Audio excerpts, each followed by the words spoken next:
რომ განათლების სამინისტროს მინისტრი ემხრობოდა მიდგომას, რომ ეთნიკური უმცირესობის წარმომადგენელი საქართველოს მოქალაქეები იმ შემთხვევაშიც კი, თუ ისინი ვერ გადალახავდნენ ვერ დაადასტურებდნენ მინიმალურ კომპეტენციას სასკოლო გამოცდების, გამოსაშვები გამოცდების ჩაბარების შედეგად, მათ ჰქონოდათ სწავლის გაგრძელების, ანუ უმაღლესი განათლების მიღების საშუალება საქართველოს ფარგლებს გარეთ.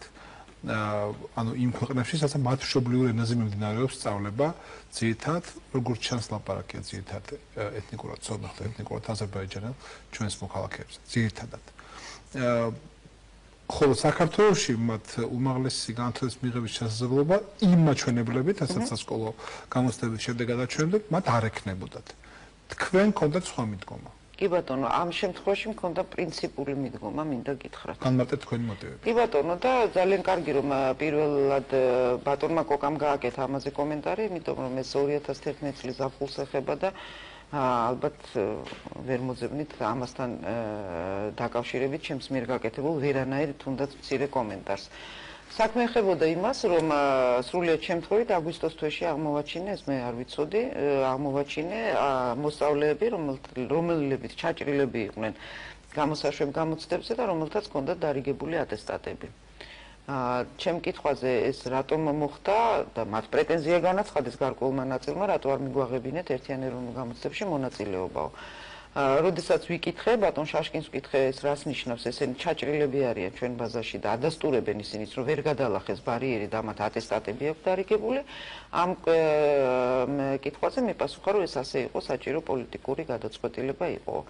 მაშინ მე შევთავაზე სხვათა შორის გამოსავალი აქედან ეთნიურ უმცირესობაზე იყო საუბარიო, მე შევთავაზე გამოსავალი აქედან მე არ მესმის ნამდვილად ამ შემთხვევაში დისკრიმინაცია ქართველი მოსწავლეების.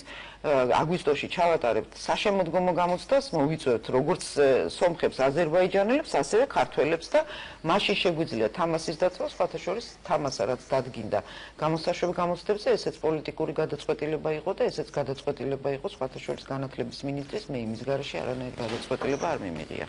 და ამაზე არ დამთანხმდა რატომღაც დარჩა ეს ასე და საკმაო რაოდენობა იმ მოსწავლეებისა, რომლებსაც აი ესეთი ატესტატები აქვთ, ასე ვთქვათ, რომელიც თურმე შემდეგ უკვე ბრძანებით გამყარდა. ატესტატში რა წერია? ატესტატში იგივე წერია აბსოლუტურად იგივე, თქვენ თვალით ერთმანეთისგან ვერ განასხვავებთ. იგივე რა? რაც აწერია ჩვეულებრივ ატესტატს. სკოლის დამამთავრებელი ატესტატი, წარჩინებით გაიარა საშუალო საფეხური, ასე შემდეგ და ასე შემდეგ. რაღაც სერია აქვს ქვემოთ.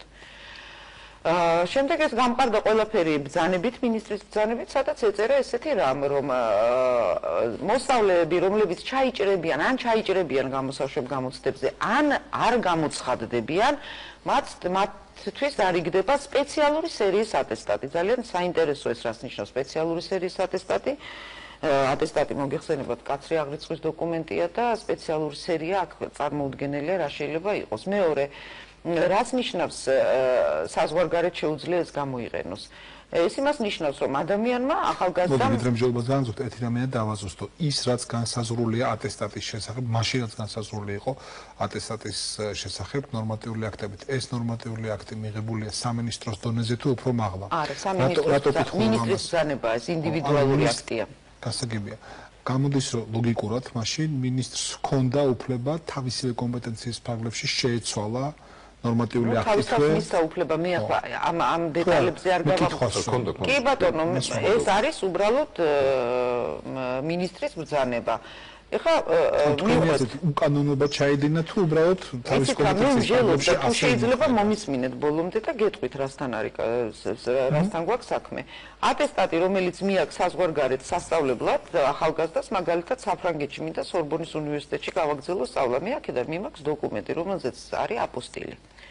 აპოსტილი არის დასტური იმისა, რომ ქვეყანა, რომლიდანაც მიდის ეს ახალგაზრდა, ადასტურებს, რომ ამან სრული ზოგადი განათლება მიიღო, აი იმ ფარგლებში, რის მიხედვითაც, ასე ვთქვათ, დასტურდება აი ეს ამ კურსის გავლა. ანუ უნდა გაიაროს 12 წელი და შემდეგ უნდა ჩააბაროს გამოსაშვები გამოცდები, ხო? საერთო წესით.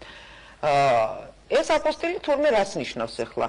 შეგიძლია სორბონის უნივერსიტეტში ჩააბარო ამ ატესტატით, მაგრამ წნორის უნივერსიტეტი არასდროს არ მიგიღებს ამ ატესტატით. ეს ბრძანება ამას ამბობს.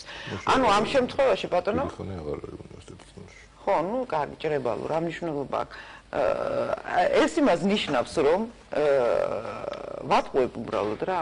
მოდით ვთქვათ, რომ ეს გამიზნული იყო აზერბაიჯანის სორბონს, მე ახლა მაგალითად სორბონა მოვყვანე, მაგრამ გამიზნული იყო აზერბაიჯანელი ახალგაზრდებისთვის და სომხებისთვის, რომლებიც სწავლობენ სომხეთში. ვატყუებთ ჩვენს მეზობელ ქვეყნებს.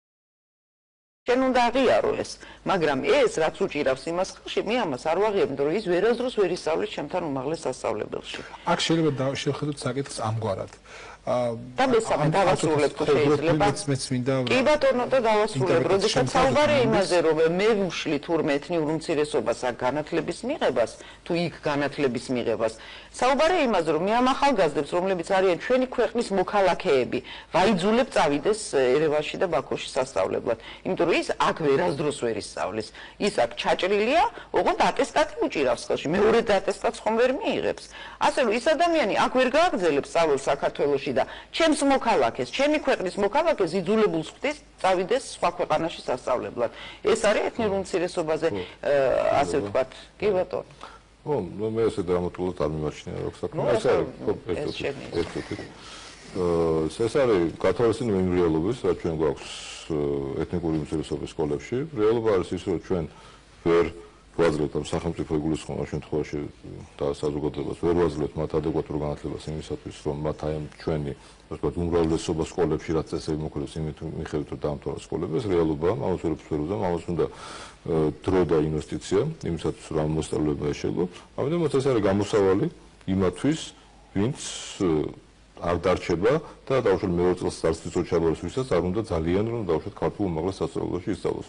მე თვითონ ამაში ცუდი არაფერი არ არის, ამ შემთხვევაში არჩევანი არის ეს იმ მოსწავლეს, რომელიც სწავლობს, პირდაპირ თქვა უმეტესობა ცუდ სკოლებში, იმიტომ რომ უფრო მეტი პრობლემაა აზერბაიჯანულ სკოლებში, უფრო ნაკლები. სანამ აი ამას გავაკეთებდით, შეიძლება სკოლებზე გვეფიქრება. არა, სკოლებზე ძალიან ინდივიდუალურია, მაშინ ეს ნიშნავს იმას, რომ სადღაც 5-7 წელი ეს მოსწავლეები დაამთავრებდნენ უმეტესობა ატესტატის გარეშე, იმიტომ რომ ისინი უბრალოდ ვერ დაძლებდნენ იმ პროგრამას, რომელთაც მათ გამოსაშვები გამოცდების სთავაზობთ. ამიტომაც მე ვთქვი, რომ ეს ადეკვატური გადაწყვეტილება იყო, ეს არის მაინც არჩევანი, ეს არის მათი არჩევანი.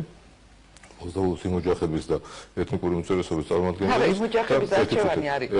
ერთ წუთი დავამთავრებ. არა, არჩევანი იყო, იმიტომ რომ არჩევლად დარჩენ და ჩააბარო მეორე წელს გამოსა, ან შეუძლია აიღონეს სტატისტიკა და წავიდნენ ერთი მომადგნენ მე რომ რატომ არ მიგვაღებინე მონაწილეობა ერთიანი არც ერთმა მშობელმა არ იცოდა რომ მათ ეს ატესტატი იჭირათ. მე არ მახსოვს. შენ როგორ გემახსოვრება ჩვენთან იყო? გასაგებია, მაგრამ მე არ მახსოვს ამაზე ან ყოფილიყო რამე ვთქვათ, არ მახსოვს რამე მსგავსი რამე ყოფილიყო, უბრალოდ ეს არ გახმოვდა, იმიტომ რომ თქო მათ როდეს დაუხსნეს რა მოხდა, ისინი მე წავიდნენ.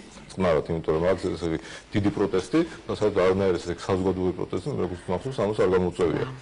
მე ყოველ შემთხვევაში მე თქვენ თუ გახსოვთ არ ვიცი, მაგრამ არ მახსოვს. არა, მე მგონი ამაზე არც ჩემ გაყოფილა არანაირი კომენტარი. რატომ უნდა ყოფილიყო თქვენ სამინისტროს თანამშრომელი ხართ და სისტემის თანამშრომელი და რას ნიშნავს რატომ უნდა ყოფილიყო? იმიტომ რომ ჩვენ ვატარებდით გამოსაშვებ გამოცდებს და გასაგებია, მაგრამ ამ შემთხვევაში ლაპარაკია პოლიტიკურ გადაწყვეტილებაზე, რეალურად. და ამიტომაც გავჩუმდი და რა პრეტენზია აქვს? ხო, არ ვიცი რა პრეტენზია აქვს, მაგრამ ამ შემთხვევაში ნიშნავს, რომ თქვენ ხოლმე თქვენ იყავით ამის წინააღმდეგ.